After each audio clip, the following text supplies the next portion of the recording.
You're listening to the Play Therapy Parenting Podcast with Dr. Brenna Hicks.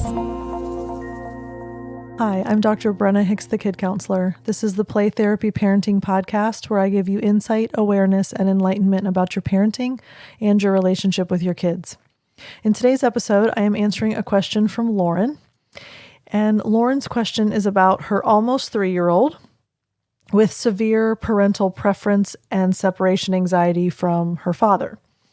So the scenario, I'm going to read parts of her email, but the scenario is that the child is so anxiously attached to dad that it's a battle all the time, because if dad is not present, the child cannot regulate.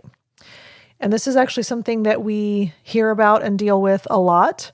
I work with quite a few families at my center that are in this same situation. So Lauren, thank you so much for the email. Thank you for sharing the story so that we can talk through this together. So let me read parts of her email and then we'll dive in. My almost 3-year-old has been dealing with separation anxiety from my husband. We're both in the house the same amount. No one travels or is away from her more than the other. We also have an 8-month-old at home. I would assume that the attachment grew stronger because of me being with the baby. Lauren, I absolutely agree with that. We'll process that a little bit. Whenever anything uncomfortable happens to her, she immediately screams and cries for daddy. Additionally, our biggest problem right now is bedtime. It's very rare that I can get her to bed without my husband having to go into the room to curb the crying and screaming. To be honest, he's at the end of his rope, hearing her scream his name every night over and over. She has deep feelings and will not give in or calm down on her own.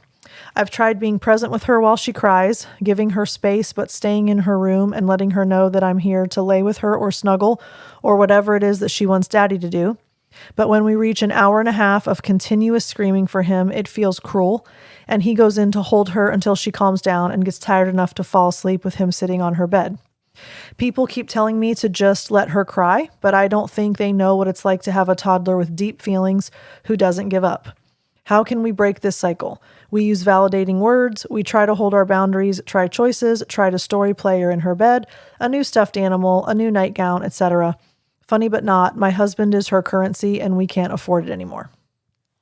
Okay, so let's look at, there's lots of layers here. So let's look at each of these pieces individually. The first is, I absolutely agree with you, Lauren, that when the baby was born, you had to be very present and engaged with the baby. And therefore, dad became the easy security blanket and crutch because you were occupied with the baby. So dad became her person, if you will. That is the nature of being dethroned as an oldest child.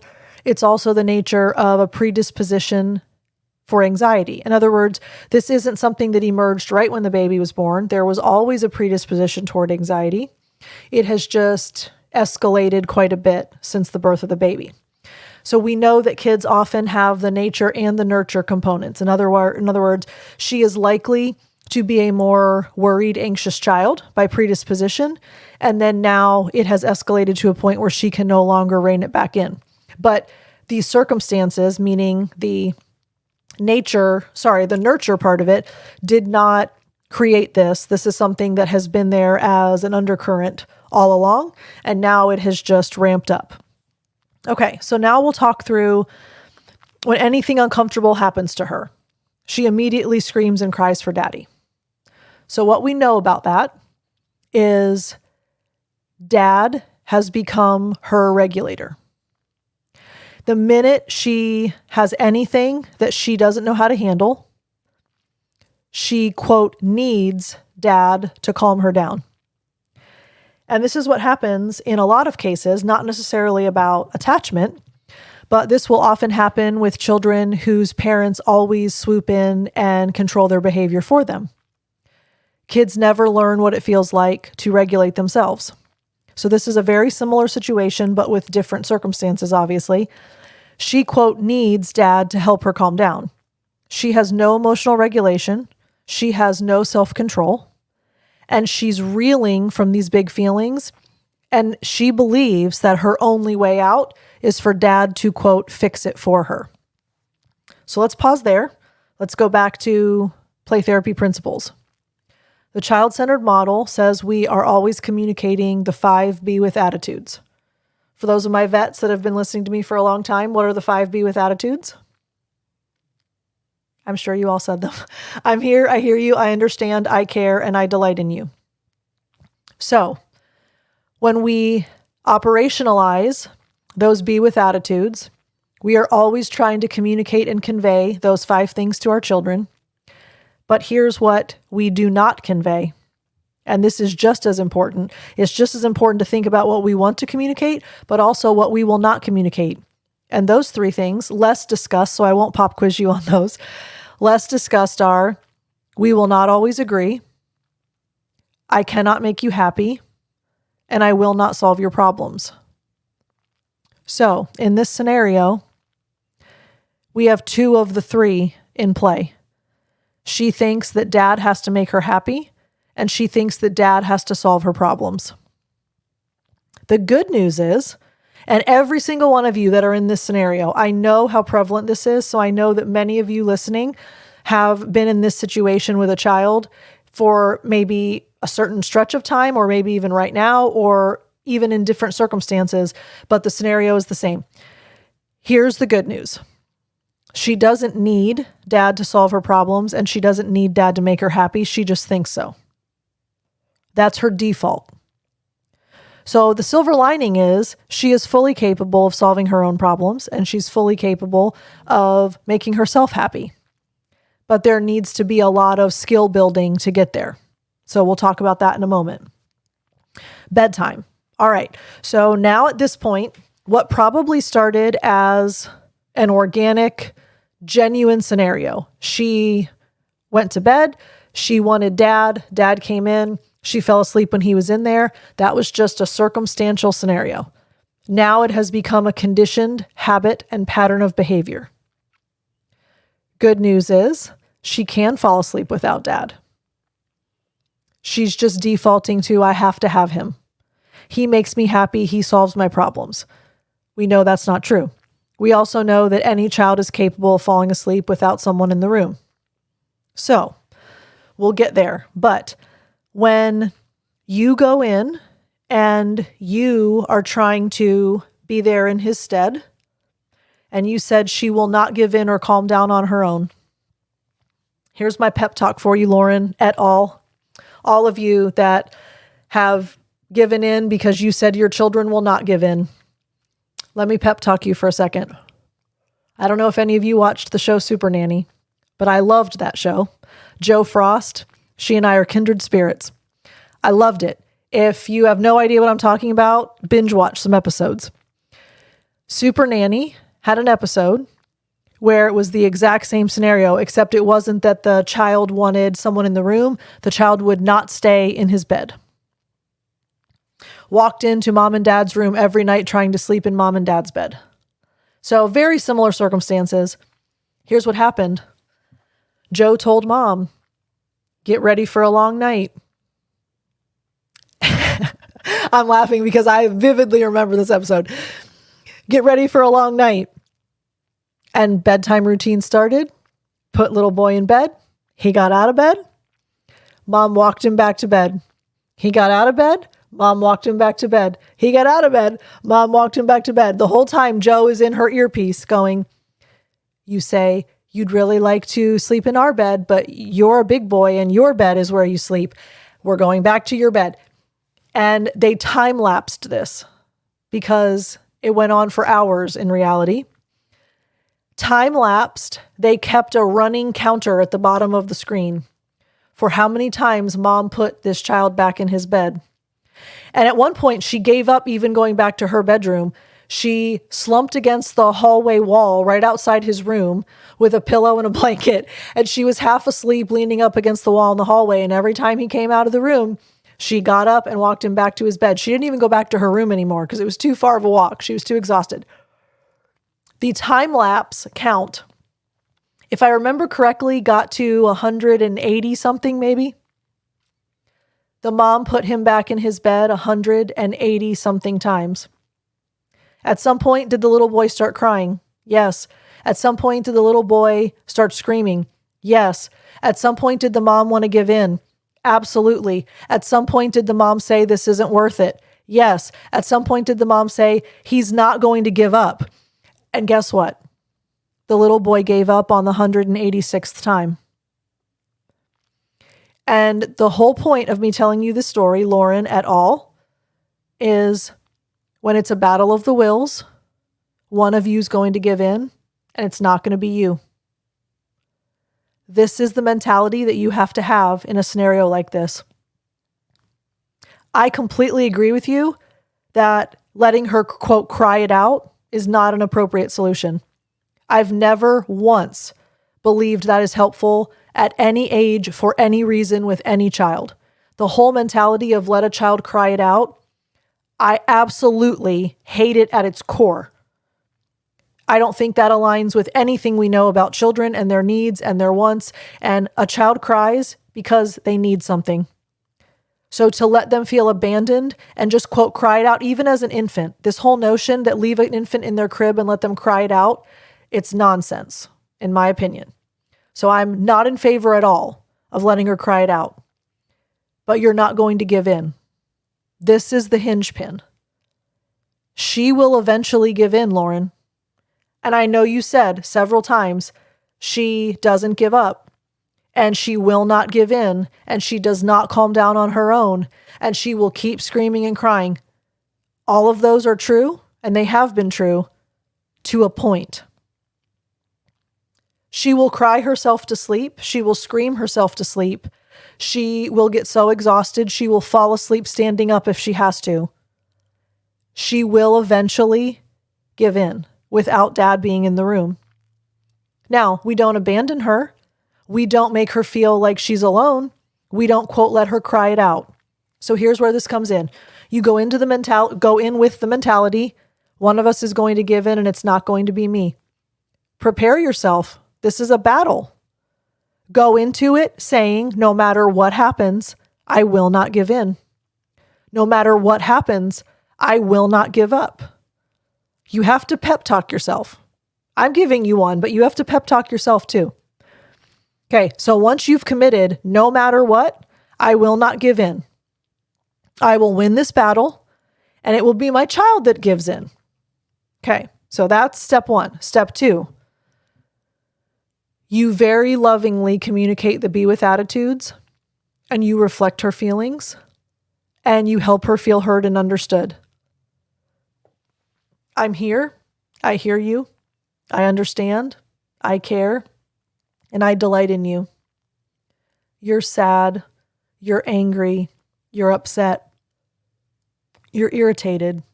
You're frustrated. You wish dad could be in here. You really want to see him right now. You validate, validate, validate.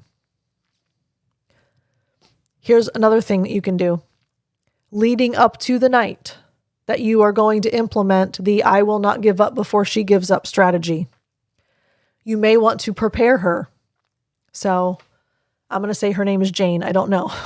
So you're going to say, Jane, you usually want to go to sleep with daddy in the room, but as of such and such day, such and such time, such and such date, whatever you want it to be, as of this Friday, as of tomorrow, as of February 1st, as of your birthday, as of whenever, the sooner the better, but whatever date you want to pick, daddy's no longer going to be in the room every night with you.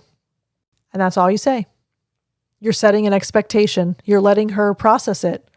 She's not even 3. It will be a very emotional processing, but she's at least aware. This isn't going to catch her off guard. And when said day comes, you're going to say, okay, tonight's the night that when you choose to go to bed, dad's not going to be in the room. You can choose for me to be in the room, or you can choose to go to sleep on your own. Which do you choose? Notice that you're giving her a choice. You're returning responsibility. You're letting her own the consequences of her actions. You're letting her understand that there are consequences. All of those things are aligned with the child-centered approach. And so you're going to put her in bed, Lauren, and whether she says she wants you to stay or she doesn't want you to stay, the minute she calls for dad, you start your counter in the bottom of the screen. Okay, I'm going to remind her every single time. Today is Saturday, and Dad's not going to be in your room every night when you go to sleep anymore. You really want him to be here, but I'm in here with you. She's going to scream. She's going to cry. She's going to yell for Dad. If your husband has to leave so that he doesn't have to suffer through it, encourage him to do so. Get in the shower, drown out the noise, blare the music in the garage, whatever needs to happen. If he can't handle it, he can leave. But Lauren, the goal is you reflect, you validate, help her feel heard, help her feel understood. You communicate the be with attitudes. You give her choices. You do everything that adheres to the I care about you and I'm preserving our relationship. You certainly do not shut the door and let her cry it out. You remind her over and over and over again, you really wish that you could be with Dad, but Dad's not going to be in your room tonight. I'm in here though. She's going to do all the things she normally does. She might even ramp up more than normal because she's not getting the pattern that she's used to. Remember, whenever we make a change, it forces someone else to change. She's not choosing this change. You're forcing this choice upon her. It might unnerve her even more than normal. It might dysregulate her even more than normal. Be prepared, Lauren. If it escalates, it's normal and it's okay. If it is the worst it has ever been, you are not giving in. You are going to continue to do all the things that we're talking about, calmly, neutrally. You're not going to start crying. You're not going to lose your stuff. You're not going to get angry. You're not going to yell. You're not going to say, I can't do this anymore. You're going to condition yourself to be calm and neutral. All the while, repeating to yourself, I'm preserving the relationship by being present and using these skills. I'm not going to give in. And this is a necessary means to an end. One of the best phrases anyone ever told me when I was in grad school, one of my professors said, and this is a common phrase, but I had heard it from her first. People will change. Our children will change when the pain of change is less than the pain of things staying the same. You don't want the pain of things staying the same anymore. So you're willingly choosing the pain of change. So when she escalates, when she screams, when she cries, when it is the worst it has ever been, you know this is a means to an end to get rid of the pain of things staying the same. She will eventually fall asleep. She will eventually stop crying.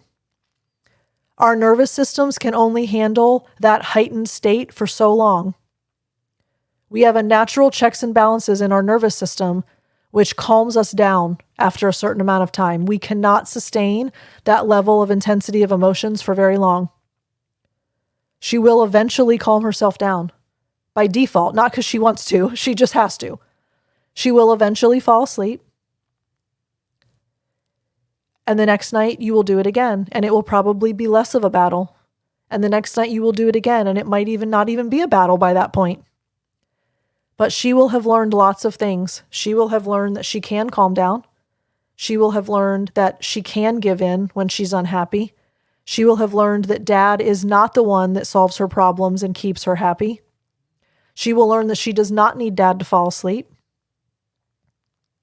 And she will have learned the beginning of an emotional vocabulary. These are the things that we want for our kids anyway. So Lauren, I hope that encourages you. I hope that encourages all of you because so many parents face a scenario like this. We have to constantly be mindful that we are kind to our children when we keep boundaries. When you set a boundary that Dad is not for staying in your room every night before you fall asleep, you keep it because there's safety and security in the relationship when we are true to our word. And we remain present. I'm here, I hear you, I understand, I care, and I delight in you. And you're having a hard time, and you are sad, and you are angry. We do all of the things that help her feel that we get it, but we don't cave. and we remain neutral all the while. All right, Lauren, thank you so much for the email. I hope that that's helpful for you. Hope that's helpful for everyone. If you would like to email me a question, I'd love to hear from you. Brenna at thekidcounselor.com. That's Brenna with 2 N's and singular kid. So Brenna at thekidcounselor.com. If you're in the States, you can leave a voicemail for me, 813-812-5525. And I hope that you continue to remind yourself of why you're listening to this podcast and why you're striving to be the best parent that you can be. Because we want to preserve the relationship with our kids for our whole lives. The relationship is at the heart of everything in parenting, and the parent-child relationship sustains all. So these are the ways that we sustain that. So Lauren, I appreciate you, and thanks to all of you for listening. Thanks to all of you for the commitment you have to your family. Hope that encourages you. Talk again soon. Bye. Thank you for listening to the Play Therapy Parenting Podcast with Dr. Brenna Hicks. For more episodes and to subscribe to our newsletter, please go to www.playtherapyparenting.com.